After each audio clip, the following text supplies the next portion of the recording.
Deuteronomio Kapitulo 5. Ang pagtatatag ng tipan. At tinawag ni Moises ang buong Israel, at sinabi sa kanila, dinggin mo, O Israel, ang mga palatuntunan at mga kahatulan na aking sinalita sa inyong mga pakinig sa araw na ito, upang matutunan ninyo sila, at ingatan at isagawa sila. Ang Panginoong ating Diyos ay nakipagtipan sa atin sa Horeb.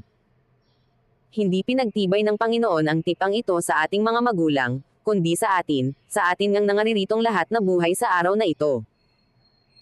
Sinalita ng Panginoon sa inyo ng mukhaan sa bundok mula sa gitna ng apoy.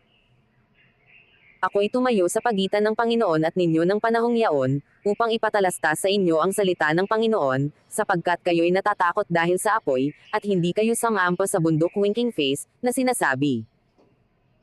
Mga kautusan ng tipan. Ako ang Panginoon mong Diyos na naglabas sa iyo sa lupain ng Ehipto, sa bahay ng pagkaalipin. Huwag kang magkakaroon ng ibang mga Diyos sa harap ko. Huwag kang gagawa para sa iyo ng larawang inanyuan na kawangis ng anumang anyong nasa itaas sa langit, o ng nasa ibaba sa lupa, o ng nasa tubig sa ilalim ng lupa. Huwag mong yuyukuran sila o paglilingkuran man sila, sapagkat akong Panginoon mong Diyos ay mapanibughuang Diyos, na aking dinadalaw ang kasamaan ng mga magulang sa mga anak, sa ikatlo at sa ikaapat na salin ng nangapupot sa akin.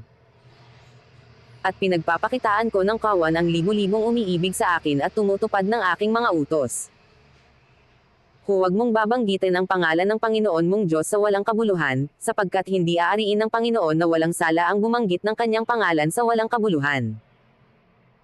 Iyong ipagdiwang ang araw ng Sabat, upang ipangilan, gaya ng iniuutos sa iyo ng Panginoon mong Diyos.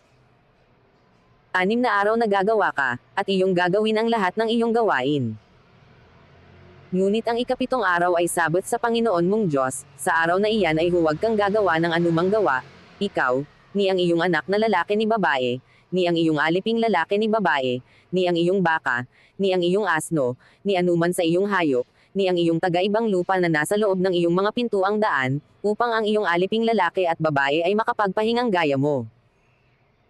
At iyong aalalahanan na ikaw ay naging alipin sa lupain ng Ehipto, at ikaw ay inilabas ng Panginoon mong Diyos doon sa pamamagitan ng isang makapangyarihang kamay at unat na bisig, kaya't iniutos sa iyo ng Panginoon mong Diyos, na ipangilan mo ang araw ng Sabat. Igalang mo ang iyong ama at ang iyong ina, gaya ng iniutos sa iyo ng Panginoon mong Diyos, upang ang iyong mga araw ay lumawig at upang ikabuti mo sa lupain na ibinibigay sa iyo ng Panginoon mong Diyos. Huwag kang papatay. Ni mangangalunya. Ni magnanakaw. Ni sasaksi sa di katotohanan laban sa iyong kapwa. Ni huwag mong ihimbutin ang asawa ng iyong kapwa, ni huwag mong pagnanasaan ang bahay ng iyong kapwa, ang kanyang bukid, ni ang kanyang aliping lalaki, o babae, ni ang kanyang baka, ni ang kanyang asno, ni anumang bagay ng iyong kapwa. Ang tugon ng Israel. Ang mga salitang ito ay sinalita ng Panginoon sa buong kapisanan ninyo sa bundok mula sa gitna ng apoy, sa ulap, at sa sali-salimuot na kadiliman, ng malakas na tinig, at hindi na niya dinagdagan pa, at kanyang isinulat sa 2 tapyas na bato, at ibinigay sa akin. At nangyari, nang inyong marinig ang tinig mula sa gitna ng kadiliman, samantalang ang bundok ay nagliliyab sa apoy, ay lumapit kayo sa akin, sa makatuwid bagay ang lahat ng mga pangulo sa inyong mga lipi, at ang inyong mga matanda.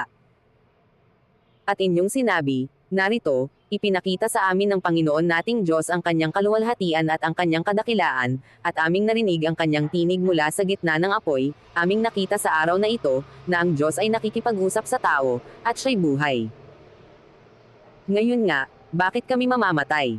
Sapagkat pupugnawin kami ng dakilang apoy na ito, kung marinig pa namin ang tinig ng Panginoon nating Diyos, ay mamamatay nga kami. Sapagkat sino sa lahat ng laman na nakarinig ng tinig ng buhay na Diyos na nagsasalita mula sa gitna ng apoy, na gaya namin, at nabuhay. Lumapit ka, at iyong pakinggan ang lahat ng sasabihin ng Panginoon nating Diyos, at iyong salitain sa amin, yaong lahat na sasalitain sa iyo ng Panginoon nating Diyos, at aming didinggin, at gagawin. Ang tugon ng Diyos. At narinig ng Panginoon ang tinig ng inyong mga salita, nang kayo'y magsalita sa akin, at sinabi ng Panginoon sa akin, aking narinig ang tinig ng mga salita ng bayang ito, na kanilang sinalita sa iyo, mabuti ang kanilang pagkasabi ng lahat na kanilang sinalita. O mamalagi nawa sa kanila ang kaloobang ito, na sila'y matakot sa akin, at kanilang ingatan kailanman ang lahat ng aking mga utos upang ikabuti nila at pati ng kanilang mga anak magpakailanman. Yumaon ka, sabihin mo sa kanila, magsibalik kayo sa inyong mga tolda. Ngunit tungkol sa iyo, matira ka rito sa akin, at aking sasalitain sa iyo ang lahat ng utos, at ang mga palatuntunan, at ang mga kahatulan, na iyong ituturo sa kanila, upang kanilang gawin sa lupain na aking ibinibigay sa kanila upang ariin. Inyong ang isagawa na gaya ng iniutos sa inyo ng Panginoon ninyong Diyos, huwag kayong liliko sa kanan o sa kaliwa.